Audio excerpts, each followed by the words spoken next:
Hello, book lovers, and thanks for listening. I post new chapters every week.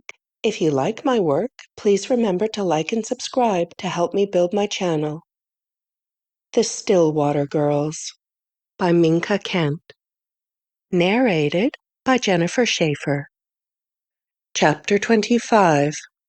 Wren. I wash my hands in the bathroom with a bar of milky white soap, and I breathe in a comforting lavender scent that reminds me of home. I don't know how anyone can live with all these windows. Our cabin had 4 windows, and at times that almost seemed too much. If we needed more light, we went outside. The only time the windows were appreciated was in the winter, when the sun happened to be shining and we wanted to pretend the threat of frostbite didn't linger in the air.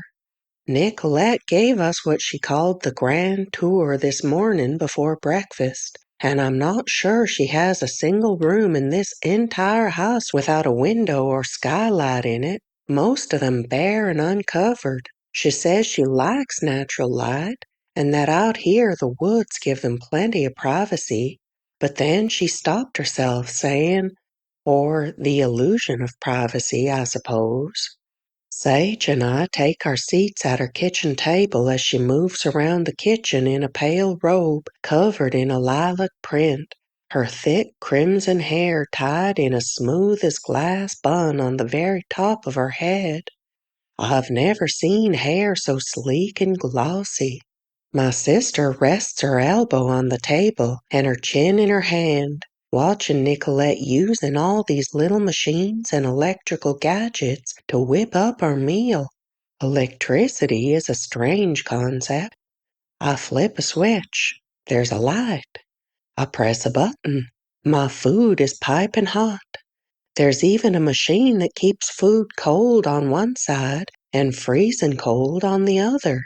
Nicolette says food lasts much longer that way because she can control the temperature, unlike our root cellar. Would you like some help? Sage offers, rising with slow intention.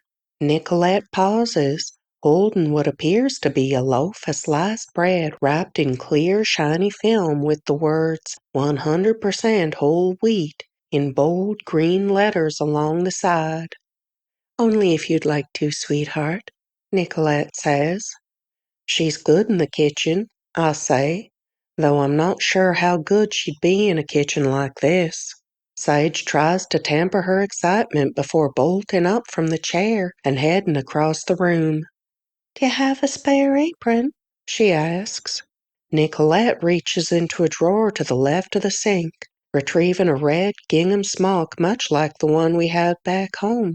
I wince, fully expecting Sage to lose her merriment at the sight, but instead she grabs it, tying it around her waist without giving it a thought. I should have given her more credit. Sage has always been more resilient than I.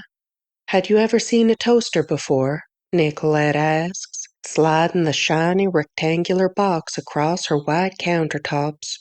Sage shakes her head and Nicolette proceeds to explain how to make the warm, crunchy bread. In a matter of minutes, breakfast is done, and the smells that fill the kitchen make my stomach rumble. Nicolette places our food on clean white plates with sprigs of parsley on the side. She said not to eat the parsley, that it's only for looks, but I don't know why someone would waste a perfectly good herb. If anything, I'll use it as a breath freshener. How would you girls feel about going into town today?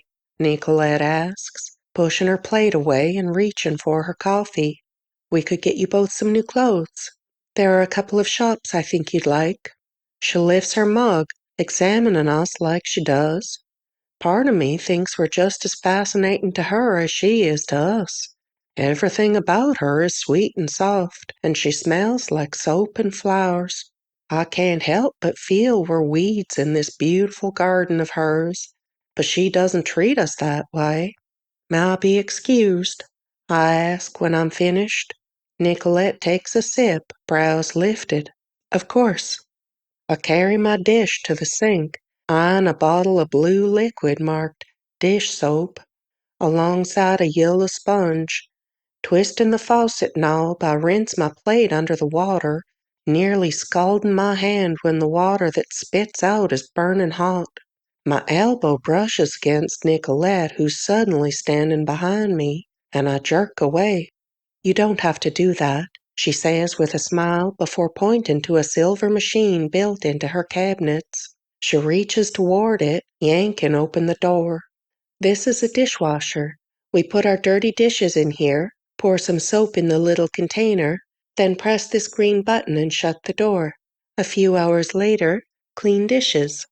She slides the lower rack out and shows me where the plates go. My hand still throbs from the hot water.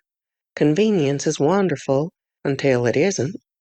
"I should get ready," I say, backing away. Heading upstairs, I pass an image on the wall of Nicolette in an ivory gown. A man standing behind her is dressed in black and white, his arms around her as he grins ear to ear. She mentions she's married, and that her husband's name is Brant, and that we'll meet him soon, as long as we're ready. But she hadn't shown me his picture. There's something familiar about him, something I can't quite place.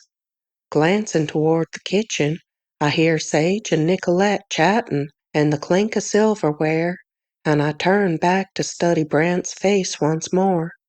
Pulling in a sharp breath, I hold it, letting it burn my chest as the realization comes to me.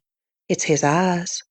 They're the exact shade of sea green as Evie's. End of chapter 25.